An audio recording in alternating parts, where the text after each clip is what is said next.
একটি রাজনৈতিক দল ধর্মের ভিত্তিতে জাতিতে বিভাজন সৃষ্টি করতে চায়, অনৈক্য সৃষ্টি করতে চায়। বাংলাদেশের মানুষ যারাই নির্বাচন বাধাগ্রস্ত করতে চাইবে তাদেরকে রাজনৈতিকভাবে প্রত্যাখ্যান করবে। আমরা কেউ সম্প্রদায় নই। বাংলাদেশে সবাই যার যার নিজ নিজ ধর্ম চর্চা স্বাধীনভাবে করবে। আমরা সবাই হয়তো কেউ এক এক ধর্মের অবলম্বন করতে পারে, ধর্মাবলম্বী হতে পারে। নিজেরা যেন কেউ সম্প্রদায় হিসেবে পরিচয় না দিই, সিটিজেন হিসেবে পরিচয় দিই। এবং আমাদের নীতি হচ্ছে, বাংলাদেশ জাতীয়তাবাদী দলের নীতি হচ্ছে ধর্ম যার যার, রাষ্ট্র সবার।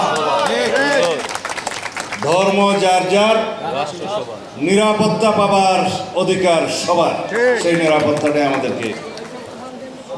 নিরাপত্তাটাই আমাদেরকে বাস্তবায়ন করতে হবে।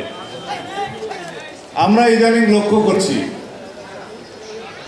একটি গোষ্ঠী, একটি রাজনৈতিক দল ধর্মের ভিত্তিতে জাতিতে বিভাজন সৃষ্টি করতে চায়, অনৈক্য সৃষ্টি করতে চায়। আমরা সবাই যেন সে ব্যাপারে সজাগ থাকি।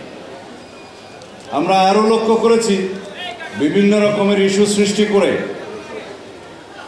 এই দেশে সামনে সুষ্ঠু এবং অংশগ্রহণমূলক নির্বাচনকে বাধাগ্রস্ত করতে চায়।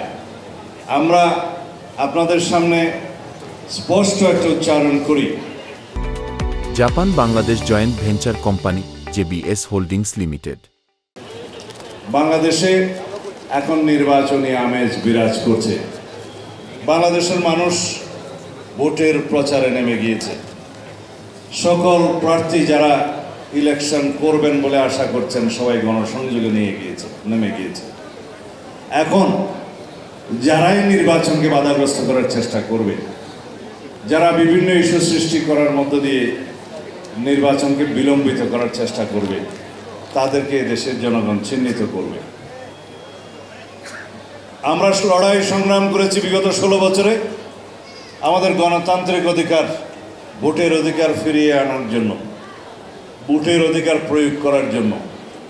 যেই নির্বাচনের দিন তারিখ ঘোষণা এখনো হয়নি, যেই নির্বাচনের একটি সময়সীমা ঘোষণা হয়েছে, তারপর থেকে আমরা লক্ষ্য করলাম এই নির্বাচন যাতে বিলম্বিত হয় সেই প্রচেষ্টা চালু আছে কোনো কোনো মহল থেকে। এই নির্বাচন যাতে বাধাগ্রস্ত হয় সেই প্রচেষ্টাও চালু আছে কোনো কোনো মহল থেকে। বাংলাদেশের মানুষ যারাই নির্বাচন বাধাগ্রস্ত করতে চাইবে তাদেরকে রাজনৈতিকভাবে প্রত্যাখ্যান করবে। আমি আপনাদের আর বিশেষ সময় নেব না। সবাইকে আবারও শারদীয় শুভেচ্ছা জানাই এবং আমাদের দলের পক্ষ থেকে আমাদের দলের সকল নেতাকর্মীকে আহ্বান জানাই, যতদিন পর্যন্ত এই দুর্গোৎসব পরিচালিত হবে বা দুর্গোৎসব অনুষ্ঠিত হবে সারা বাংলাদেশে, আমাদের সকল নেতাকর্মী এই অনুষ্ঠানকে পাহারা দিবে, নিরাপত্তা দিবে। বাংলাদেশে সাম্প্রদায়িক সম্প্রীতি বিনষ্টের জন্য বিভিন্ন রকমের ষড়যন্ত্র তৎপরতা চালু আছে। আমরা সেই ষড়যন্ত্রকে অতীতেও কার্যকর হতে দেইনি, সামনেও এই ষড়যন্ত্র সফল হবে না। ধন্যবাদ আপনাদের সবাইকে।